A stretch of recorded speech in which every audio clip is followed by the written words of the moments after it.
After facing the frustrating problem of a computer failing to start and trying countless solutions myself, I finally discovered several proven ways to get your PC running again.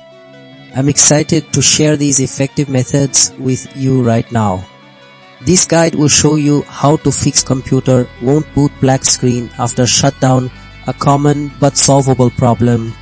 First, a power cycle can clear out temporary electrical charges or minor software glitches, preventing a proper boot.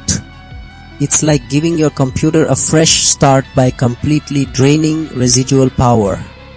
Next, checking hardware connections is crucial.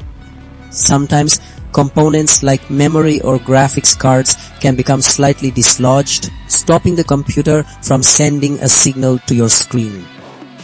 Resetting them ensures they are making good contact. Then, resetting the CMOS battery can fix issues with your system's basic settings, which might be corrupted and causing startup failures.